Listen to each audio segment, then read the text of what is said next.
नमो अरहंताणं नमो अरहंताणं नमो अरहंताणं।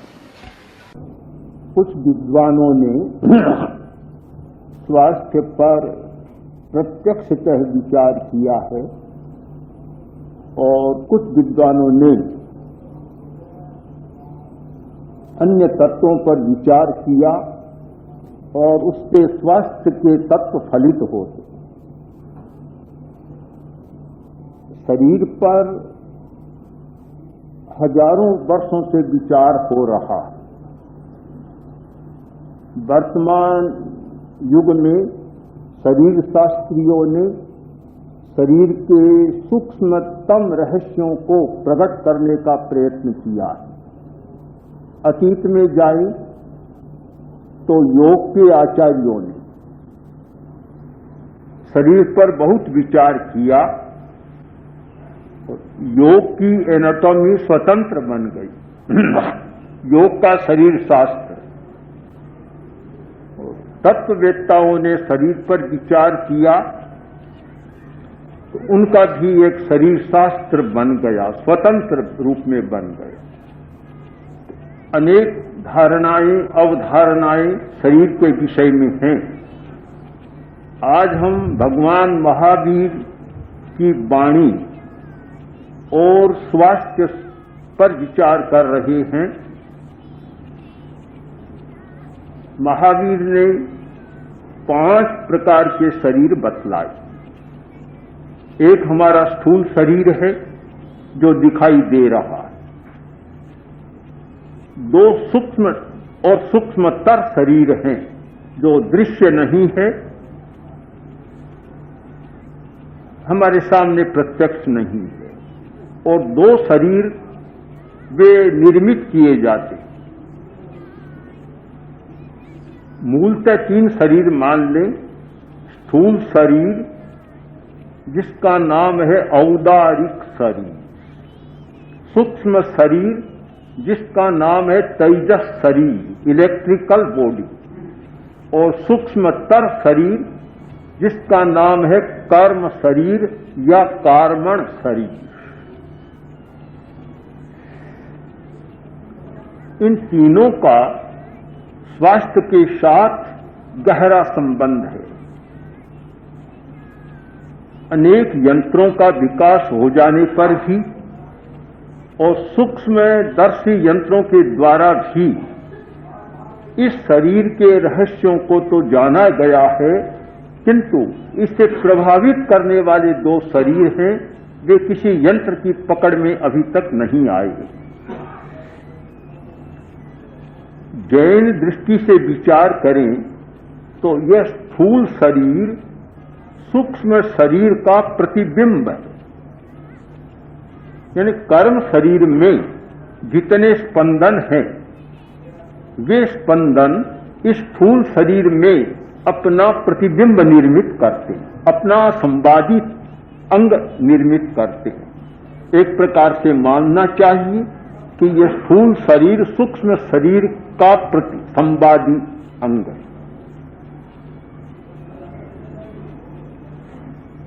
उदाहरण के द्वारा इसे स्पष्ट करूं कि कर्म शरीर में एक इकाई है ज्ञान की।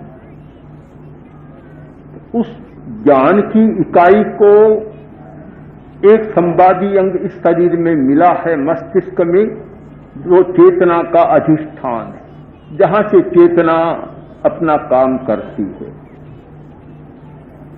एक इकाई है कर्म की वेदनी, जो संवेदन हमारा होता है, उसका प्रतिबिंब भी इस शरीर में निर्मित हुआ है।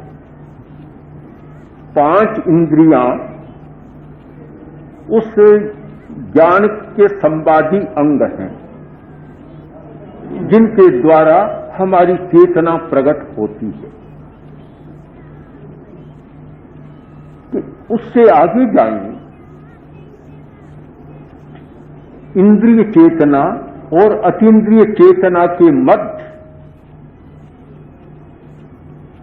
एक है प्रातिभ चेतना। या इंद्रिय विशिष्ट पाटव की चेतना, जिसका नाम है संभिन्न स्रोतो लब्धि।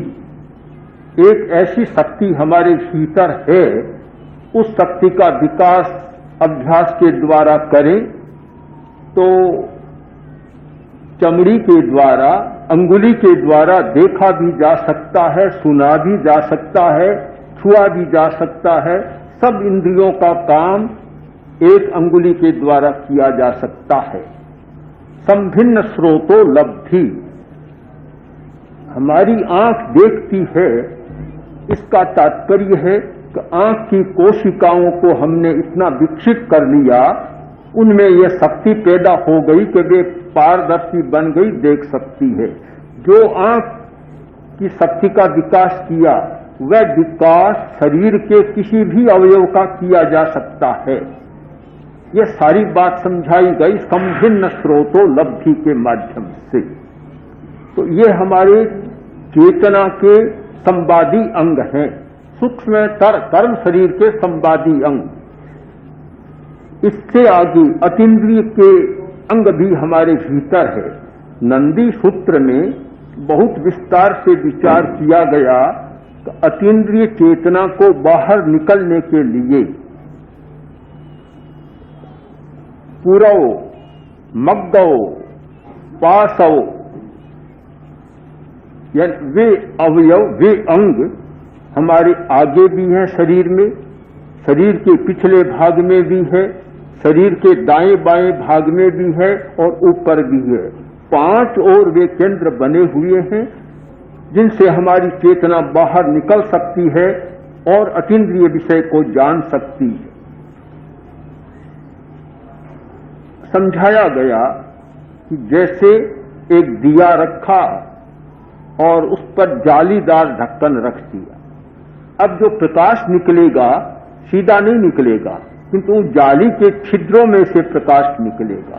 वैसे ही हमारे पूरे शरीर में ऐसे छिद्र बने हुए हैं जिनमें से चेतना की रश्मियां बाहर निकल सकती हैं।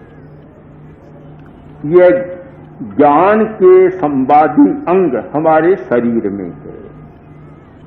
वैसे ही ज्ञानावरोध के अंग भी हमारे शरीर के भीतर है, जो ज्ञान को अवरोध करते हैं और पूरा बाहर नहीं आने देते। संवेदना के अंग हमारे भीतर है और संवेदना को रोकने वाले भी अंग हमारे भीतर हैं। वेदनीय कर्म का कार्य और उसके संवादी अंग हमारे शरीर में बने हुए हैं, निर्मित हैं, जिनकी पहचान वर्तमान शरीर शास्त्र ने की है कि संवेदना कैसे संदेश ऊपर तक जाता है, फिर आता है, कैसे वेदना की अनुभूति होती है।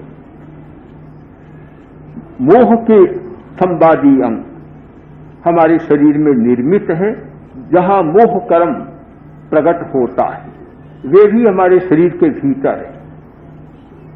अवरोध पैदा करने वाले, वीर शक्ति को, ऊर्जा को प्रकट करने वाले और उसका अवरोध करने वाले तत्व भी हमारे शरीर के भीतर है। तो यदि कर्म शास्त्र और कर्म शरीर को सामने रखकर विचार करें तो हमारा शरीर इतने केंद्रों से बना हुआ है, इतने केंद्र उसमें है कि सैकड़ों सैकड़ों प्रकार की शक्तियां जागृत की जा सकती है। उनमें एक शक्ति है हमारी स्वास्थ्य की शक्ति। स्वास्थ्य का भी संबंध है। कर्म शरीर से जो प्रवाह और स्पंदन आते हैं हमारे स्वास्थ्य को प्रभावित